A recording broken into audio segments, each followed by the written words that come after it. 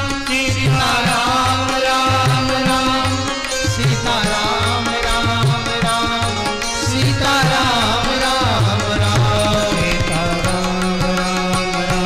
सीता राम राम राम सीता राम राम राम सीता राम राम राम सीता राम राम राम सीता राम राम सीता राम राम राम सीता राम राम राम सीता राम राम राम सीता राम राम राम सीता राम राम राम सीता राम राम राम सीता राम राम राम सीता राम राम राम सीता राम राम राम सीता राम राम राम सीता राम राम राम सीता राम राम राम सीता राम राम राम सीता राम राम राम सीता राम राम राम सीता राम राम राम सीता राम राम जय हो राम राम राम सीता राम राम राम सीता राम राम राम सीता राम राम राम सीता राम राम राम सीता राम राम राम सीता राम राम सीता राम राम राम सीता राम राम राम सीता राम राम राम सीता राम राम राम सीता राम राम राम सीता राम राम राम सीता राम राम राम सीता राम बोलो श्री सीतारामचंद्र भगवान की जय श्री जगन्नाथ भगवान की जय श्री हनुमान जी महाराज की जय जय सीताराम।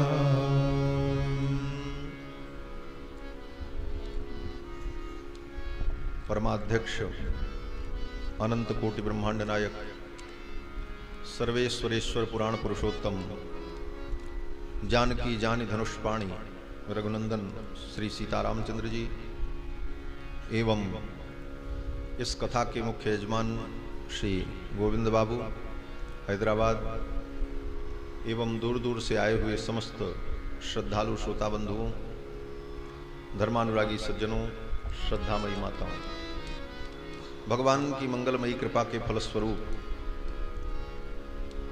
जगन्नाथपुरी में भगवान जगदीश की पावन सन्निधि में विराजमान होकर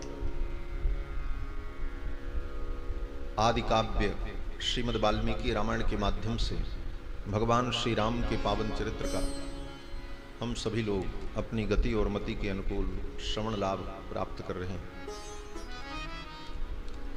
भगवान श्री राम का चरित्र अति व्यापक चरित्र।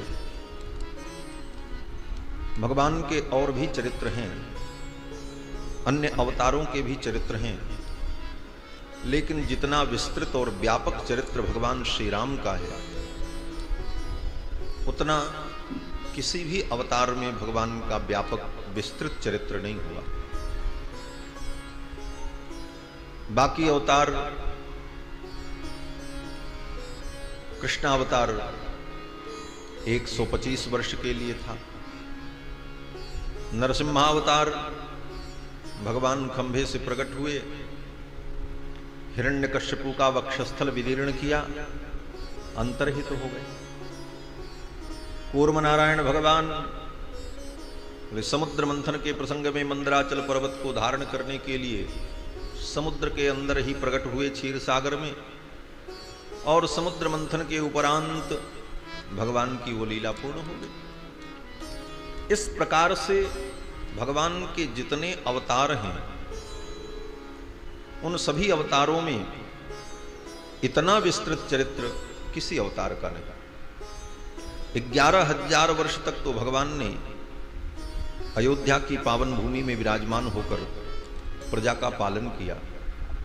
एक एक दिन में भगवान ने कौन कौन सी लीलाएं की, किससे मिले, किससे वार्ता की, किसको पुरस्कार दिया, किसको दंड दिया, इन सब विषयों को अगर लिपिबद्ध करते महर्षि तो शायद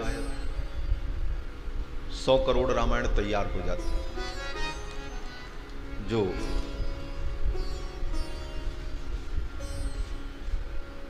शास्त्रों में कहा कि चरितम रघुनाथस्य शतकोटि प्रविस्तरम, 100 करोड़ रामायण में भगवान का चरित्र विस्तृत है। ब्रह्मा जी ने तो 100 करोड़ रामायण लिखी, लेकिन भगवान श्री राम के संपूर्ण चरित्र को अगर लिपिबद्ध किया जाए तो बहुत ही विस्तृत चरित्र है। भगवान श्री राम का चरित्र हमारे जन्म से लेकर मृत्यु पर्यंत हर परिस्थिति में प्रेरणाप्रद एवं आधारभूत है।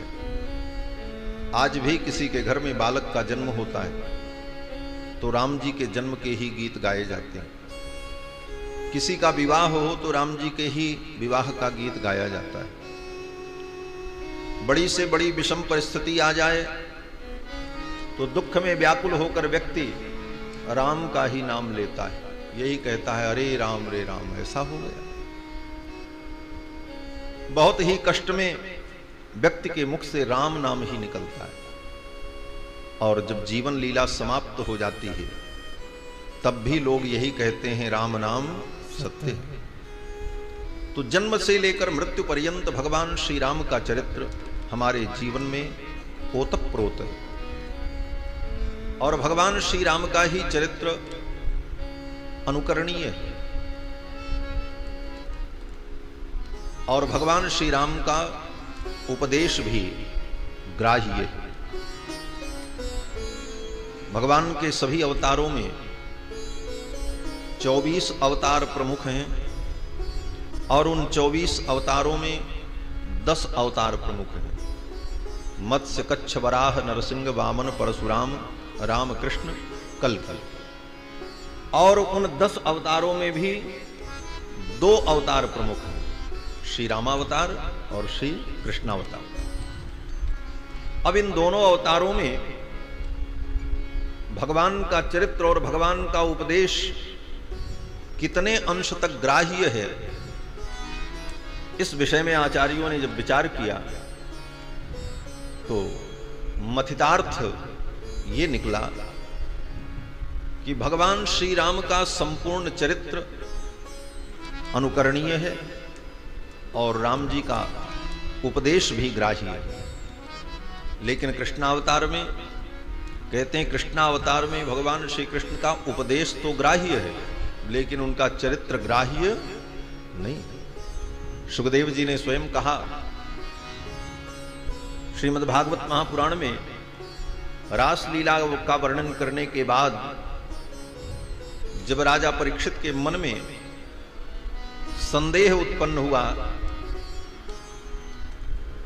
कि धर्म की स्थापना के लिए भगवान अवतरित हुए, स कथम धर्म सेतूनां वक्ता कर्ताभिरक्षिता, जो धर्म के सेतु हैं, धर्म के कर्ता हैं, धर्म के वक्ता हैं, ऐसे भगवान श्री कृष्ण ने प्रतीपमाचरत ब्रह्मन् परदाराभिमर्शनम, ये विपरीत आचरण भगवान ने क्यों किया? सुखदेव जी से राजा परीक्षित ने ही प्रश्न कर दिया। परदाराभिमर्शनम, गोपांगनाओं के साथ रास क्रीड़ा, नृत्य, हास विलास, बिलसती, ये लीला भगवान श्री कृष्ण ने क्यों की? तो सुखदेव जी महाराज ने समाधान किया, अनेक प्रकार से समाधान किया कि पहली बात तो ये कि भगवान में कोई दोष नहीं। दूसरा समाधान दिया, भगवान समर्थ हैं। तीसरा समाधान कहा कि जिस रात्रि में भगवान श्री कृष्ण ने रासलीला की, उस रात्रि में वो गोपांगनाएं अपने अपने घर में ही थीं। स्वान स्वान दारान स्वपार्श्व स्थितान मन्यमानाः कृष्णाय न असूयन।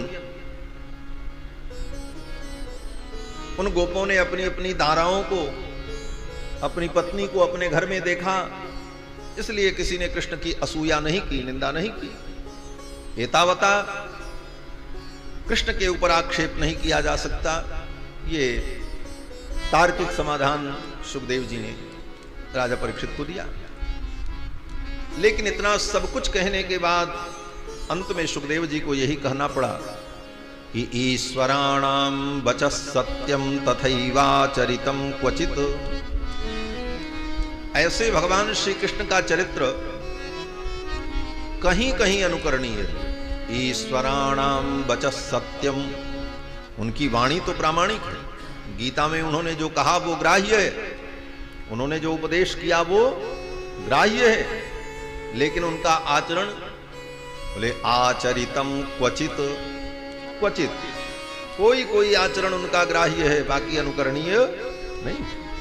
लेकिन राम जी का तो संपूर्ण चरित्र अनुकरणीय है। इसीलिए आचार्यों ने कहा कि यदि जीवन में कर्म विचिकित्सा हो, कर्म विचिकित्सा का मतलब कर्तव्या कर्तव्य का भ्रम हो जाए कि हम क्या करें क्या न करें, कर्म विचिकित्सा वा स्यात्, जो वेदों ने कहा कि अगर कर्म विचिकित्सा हो जाए कि हम क्या करें क्या न करें, तो कहते हैं कि अगर कुछ समझ में ना आवे तो रामादिवत वर्तितव्यम, भगवान राम ने जो किया वही करो। नहीं समझ पा रहे हो क्या करना चाहिए क्या नहीं करना चाहिए, तो राम जी ने जो किया वही करो। राम जी ने क्या किया? राम जी ने सत्य भाषण किया, राम जी ने माता पिता की सेवा की, राम जी ने गुरु का आचार्य का आदर किया, राम जी ने सारे धर्मों का समुचित पालन किया, राम जी ने नित्य नैमित्तिक कर्मों का अपने जीवन में अनुष्ठान किया, सदाचार का अनुष्ठान किया, शरणागत की रक्षा की, दया कृपा क्षमा के द्वारा जीवों का कल्याण किया। तो भगवान श्री राम ने जो किया वही करणीय है। रामादिवत वर्तितव्यम न रावणादिवत, रामादिवत वर्तितव्यम, राम जी ने जैसा किया ऐसा ही हमें बरतना चाहिए, बर्ताव करना चाहिए। न रावणादिवत, रावणादिवत बर्ताव नहीं करना चाहिए।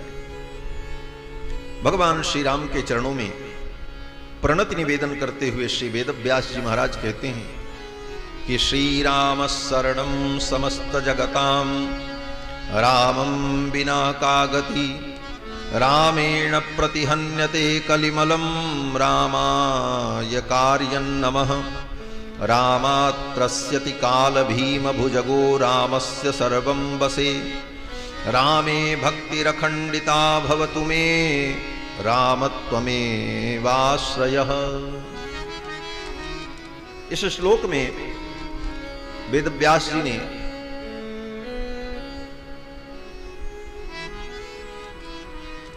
राम जी के संपूर्ण वैभव को गुम्फित किया और भगवान श्री राम को हम किस रूप में अनुभव करें और राम की हम शरणागति क्यों करें, इन सारे विषयों को एक ही श्लोक में वेदव्यास जी ने निबद्ध कर दिया। और साहित्य की दृष्टि से राम शब्द की समस्त विभक्तियों का प्रयोग इस श्लोक में वाक चातुरी से वेदव्यास जी ने किया। कहते हैं कि श्री राम शरणम समस्त जगताम, समस्त जगत के एकमात्र शरण भगवान श्री राम। शरण का मतलब शरणम गृह रक्षित्रोः, कोश कहता है शरणम गृह रक्षित्रोः। शरण का मतलब घर और शरण का मतलब रक्षक। रक्षक को भी शरण कहते हैं और घर को भी शरण कहते हैं। इसीलिए लोग कहते हैं महाराज आजकल हमने धर्मशाला में शरण लिया है। क्यों? बोले उसको भी शरण कहते हैं। तो शरण का मतलब घर और शरण का मतलब रक्षक। तो भगवान ही समस्त जगत के रक्षक भी हैं और आलय भी। अंत में सब राम में ही प्रवेश प्राप्त करेगा, जाना वहीं। क्योंकि वेद कहता है यम प्रयंत्यभिषम विशंति, प्रलय काल में संपूर्ण सृष्टि संपूर्ण जगत उन्हीं परमात्मा में लय को प्राप्त हो जाता है। इसलिए भगवान आलय है। संपूर्ण सृष्टि जिसमें लय हो जाए वही परमात्मा आलय है। और आलय का मतलब घर। और शरणम गृह रक्षित्रो, इसलिए भगवान गृह है और शरण भी है। शरण माने रक्षक। समस्त जगताम, समस्त जगत, चाहे वो कीट पतंग हो, चाहे ब्रह्मादिक देवता हो, सबके रक्षक एकमात्र भगवान है। श्री राम शरणम समस्त जगताम, बाकी कोई किसी का रक्षक नहीं है। और अगर कोई किसी को रक्षक मानता है तो वह भ्रम में है। कोई किसी की रक्षा नहीं कर सकता। हमारे यहां आचार्य लोकाचार्य स्वामी जी महाराज ने प्रपन्न परित्राण नाम के ग्रंथ में इस विषय पर विचार किया कि कौन रक्षक हो सकता है। तो कहा कि संसार से शुरू करो विचार। सबसे पहले लोग पिता को रक्षक मानते हैं कि भाई पिता ने पालन पोषण किया, पिता रक्षक है। तो लोकाचार्य स्वामी जी कहते हैं पिता भी निश्चित रूप से रक्षक नहीं हो सकता। क्यों? बोले उसका भी अपवाद है। बोले क्या अपवाद है?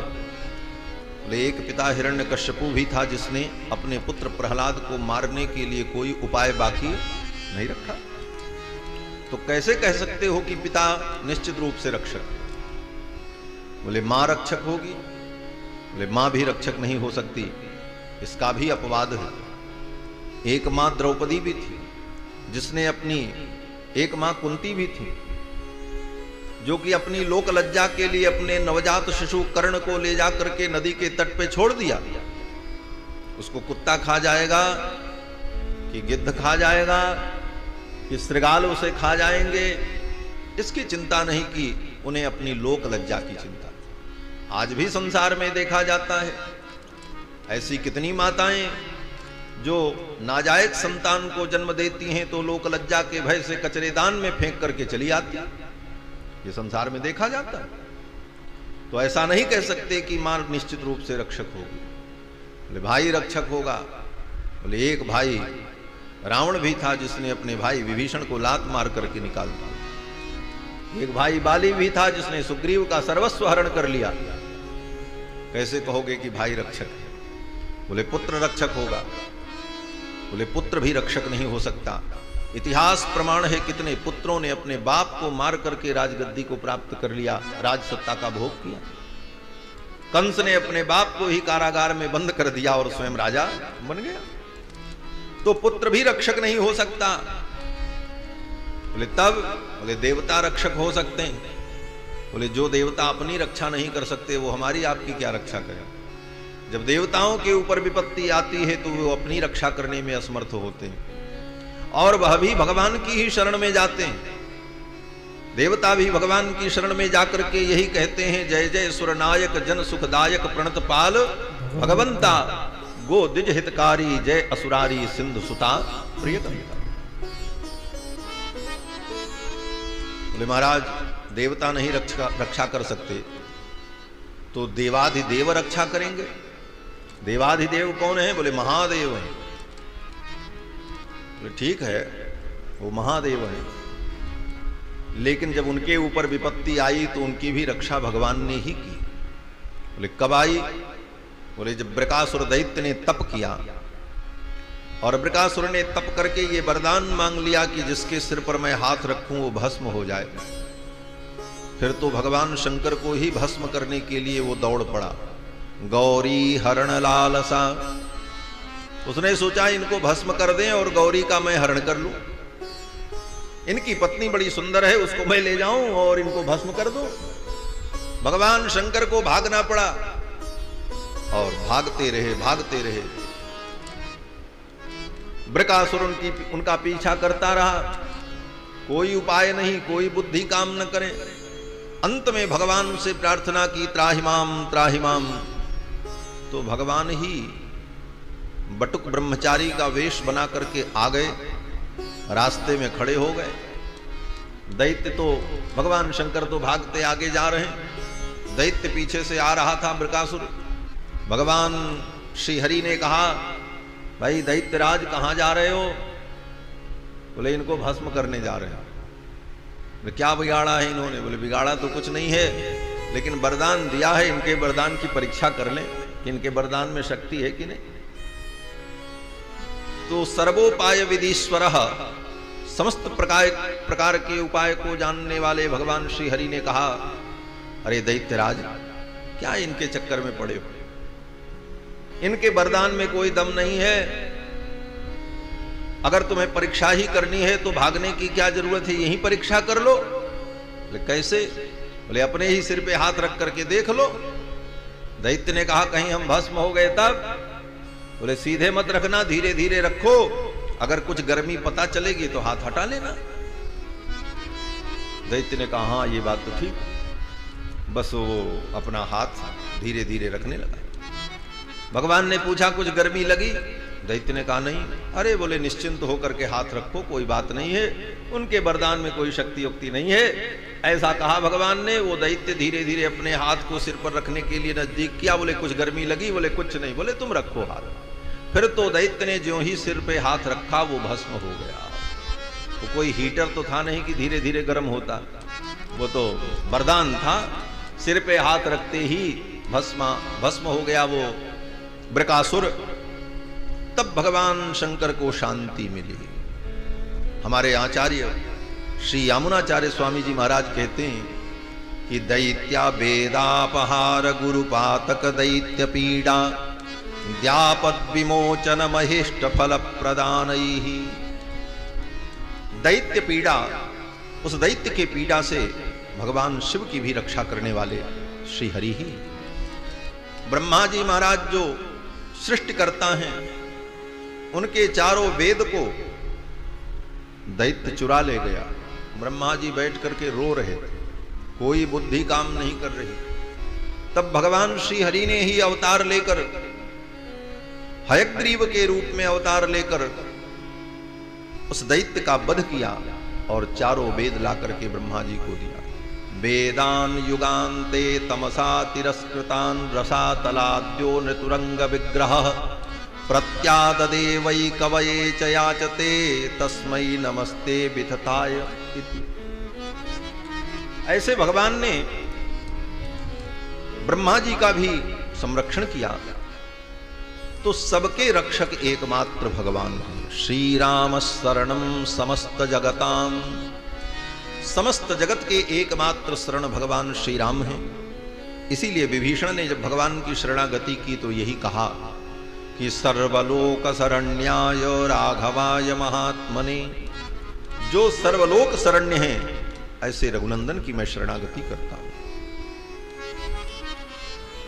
इसके बाद आगे वेद व्यास जी कहते हैं कि रामम बिना का गति, राम जी के बिना दूसरी कोई गति भी नहीं है। जाओगे कहां?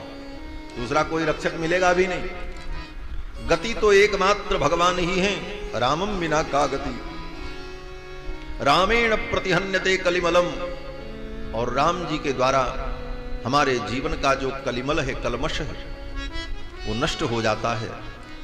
बोले क्या करना पड़ता है? वेद व्यास जी कहते हैं कुछ करने की जरूरत नहीं, केवल भगवान राम को प्रणाम करते रहो बस। रामाय कार्यं नमः। राम जी बड़े उदार हैं, केवल इनको प्रणाम कर लो। प्रणाम मात्र से तुम्हारे जीवन के सारे कलमश को दूर कर देते। और स्वयं भगवान श्री राम ने कहा भी, विभीषण शरणागति के प्रसंग में जब सुग्रीव ने आकर के कहा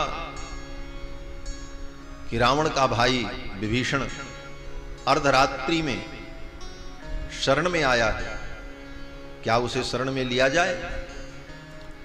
तो राम जी ने कहा हाँ ले आओ।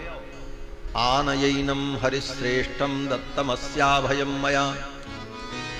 आनयैनम हरिश्रेष्ठ, हे बानर श्रेष्ठ, विभीषण को ले आओ। बोले महाराज शत्रु का भाई है, रात्रि का समय है, अकेले नहीं आया है, उसके साथ 4 और हैं।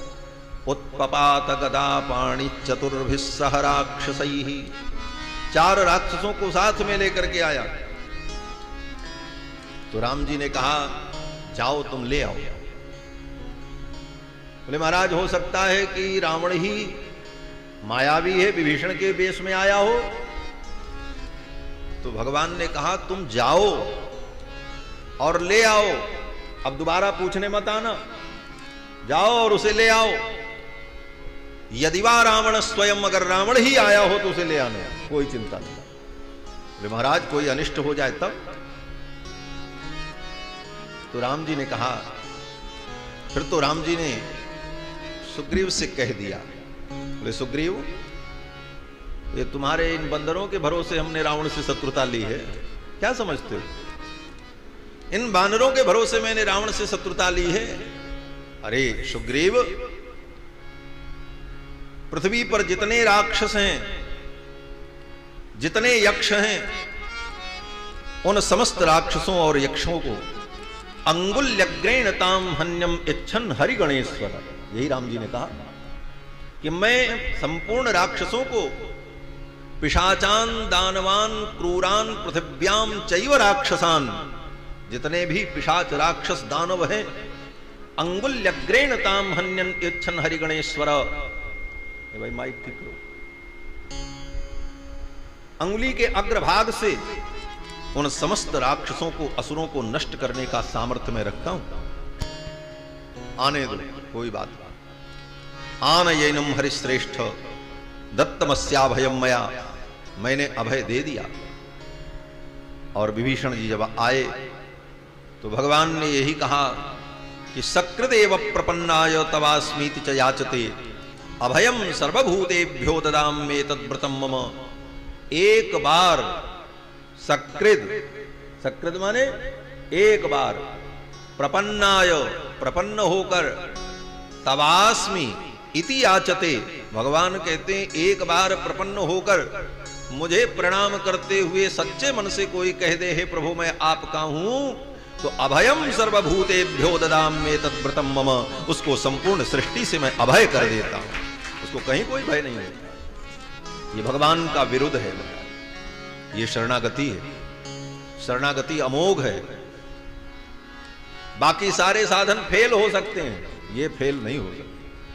कर्म रूपी साधन फेल हो जाएगा, ज्ञान रूपी साधन फेल हो जाएगा, लेकिन शरणागति कभी निष्फल नहीं होती।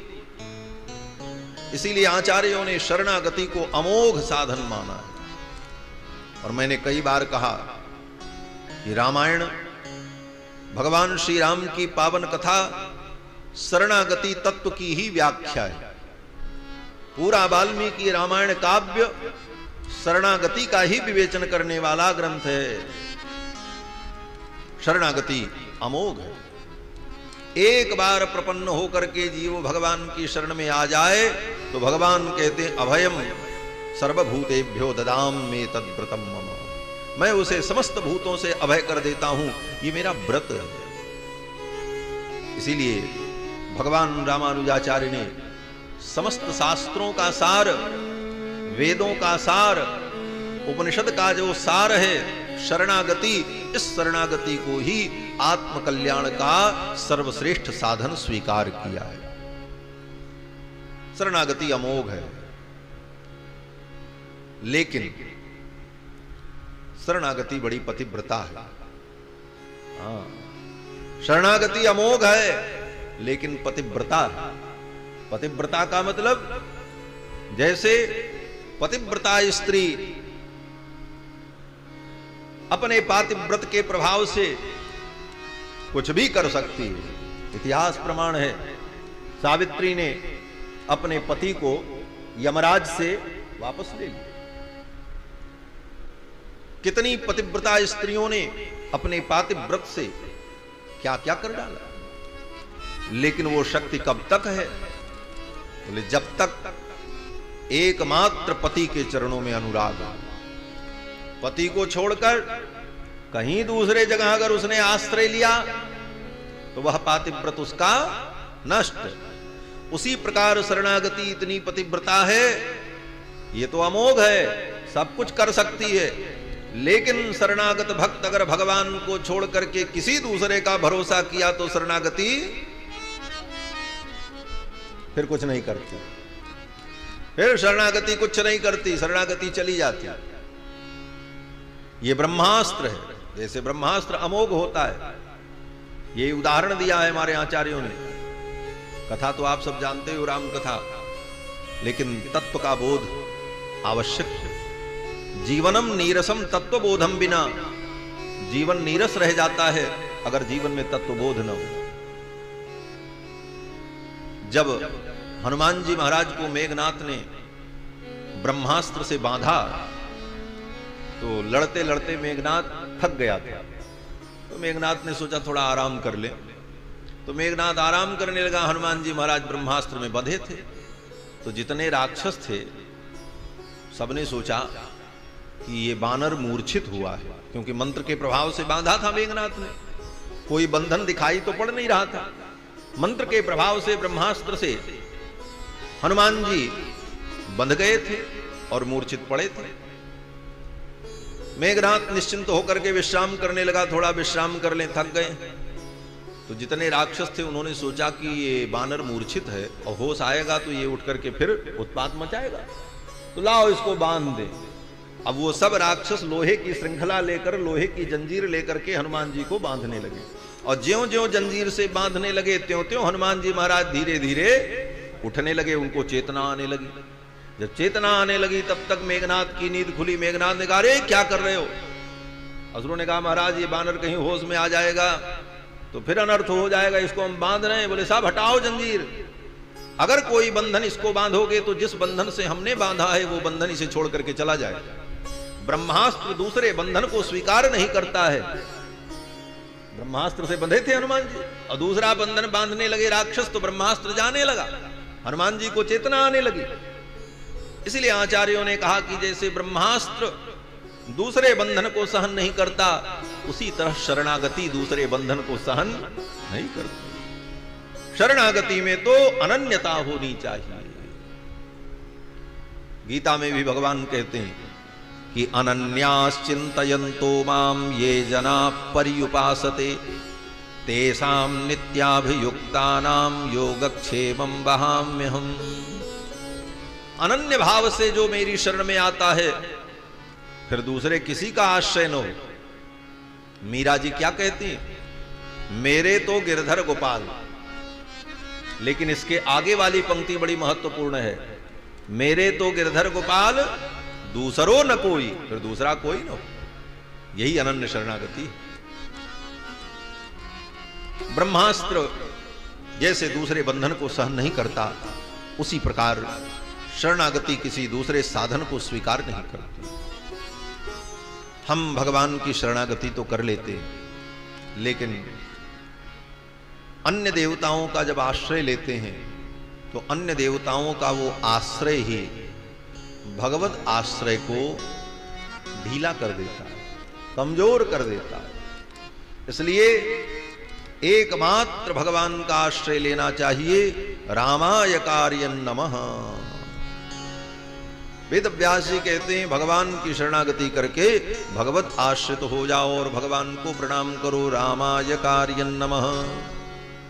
बोले और किसी को प्रणाम न करें, केवल राम जी को प्रणाम करें, फिर तो जगत का व्यवहार कैसे चलेगा?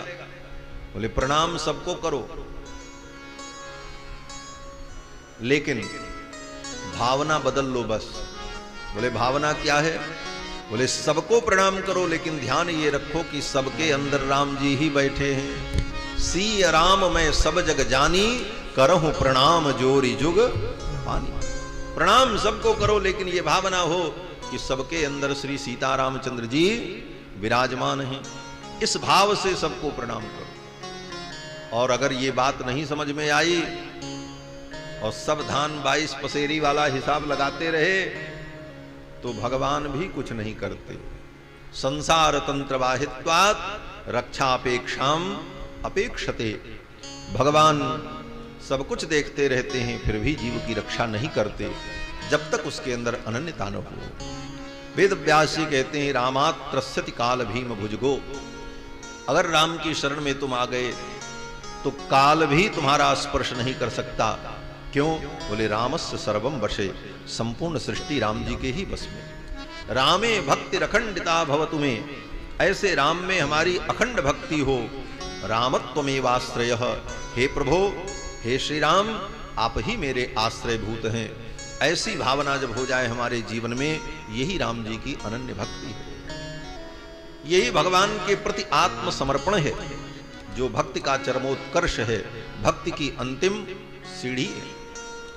रामायण महाकाव्य के माध्यम से इन अनेक रहस्यों को हम लोग श्रवण कर रहे हैं। कल के प्रसंग में आप सभी लोगों ने श्रवण किया कि भगवान अपने पिता के वचन को सत्य करने के लिए अयोध्या से वन की यात्रा पर चले। चित्रकूट में भगवान ने निवास किया। चित्रकूट और अयोध्या में भौगोलिक अंतर तो है लेकिन तात्विक अंतर नहीं। ये स्वयं भगवान श्री राम ने कहा। एक दिन मैं वाल्मीकि रामायण का पारायण कर रहा था तो एक जगह भगवान श्री राम ने जानकी जी को बताया। चित्रकूट का वर्णन करते समय भगवान ने कहा कि त्वं पौरजनवद व्यालान, हे सीते ये चित्रकूट के जो सांप हैं, यहाँ के जो भालू हैं, व्याघ्र हैं, इनको तुम अयोध्या की प्रजा समझो। ये अयोध्या की प्रजा है। भगवान कह रहे हैं कि त्वं पौरजान बदव्यालान अयोध्यामिव पर्वतम, और ये चित्रकूट पर्वत ही अयोध्या है। भगवान कहते हैं मन्यस्व बनिते नित्यम सरयू बद इमाम नदीम, और ये मंदाकिनी जो बह रही है इसको सरयू समझो। तो जब भगवान ने चित्रकूट पर्वत को अयोध्या कहा और मंदाकिनी को ही सरयू कहा और वहां रहने वाले प्राणियों को ही अयोध्यावासी कहा, तो इसका तात्पर्य राम जी दो बार नहीं बोलते और दो बात नहीं बोलते, एक ही बात बोलते। जो दो बाप का होता है उसकी बात भी दो होती है। कहते हैं जिसकी दो बात उसके दो बाप, और जो एक बाप का होगा उसकी बात भी एक होगी। रामोदर ना विभासते, राम जी दो बार नहीं बोलते। दो बार उसे बोलना पड़ता है जो सोच समझ के नहीं बोलता। एक बार बोल गया झटके में, बाद में संशोधन करता है, नहीं ऐसा नहीं ऐसा। क्यों? बोले विचार के नहीं बोले इसलिए दोबारा उसका संशोधन करना पड़ा। लेकिन राम जी दो बार नहीं बोलते। रामो दृढ़ा विभाषते, एक बार जो कह दिया, अब उसमें परिवर्तन करने की आवश्यकता नहीं पड़ेगी। और भगवान के विधान में कभी कोई परिवर्तन की जरूरत नहीं पड़ती। कारण कि भगवान जो भी कहते हैं, जो भी करते हैं वो पूर्ण होता है। परिवर्तन की आवश्यकता वहां होती है जहां अपूर्णता होती है। आज देखो बड़े बड़े वैज्ञानिक, बड़े बड़े आविष्कारकर्ता बड़ी बड़ी चीजें आविष्कार करते हैं लेकिन उसमें अपूर्णता रहती है। और मात्र 2 साल 4 साल बीतने के बाद उसका नया मॉडल आ जाता है, फिर उसमें कुछ नया बढ़ करके आता है जो पहले नहीं था। अच्छी से अच्छी गाड़ी आती है और 4 साल बाद उस गाड़ी का नया मॉडल आता है। बोले उसमें जो पिछले में नहीं था वो इसमें रहता है। हर बार बदलना पड़ता है। कारण बोले तुम्हारे कर्तृत्व में पूर्णता नहीं है। तुम कुछ भी करोगे वो अपूर्ण रहेगा और कितना भी करने के बाद वो पूर्ण नहीं होगा। लेकिन भगवान ने जो किया वो सदा पूर्ण है। आज के करोड़ों वर्ष पहले भगवान ने आदमी बनाया तो आदमी के अंदर आंख नाक कान की जो आकृति प्रकृति बनाई उसमें कोई परिवर्तन की जरूरत नहीं पड़ी। आज भी वही मॉडल चल रहा है। 84 लाख मॉडल बनाया लेकिन किसी में कोई परिवर्तन करने की जरूरत नहीं पड़ी। ऐसा कभी नहीं हुआ कि आंख को बदल करके यहां फिर से लगाया जाए तो ज्यादा अच्छा होगा।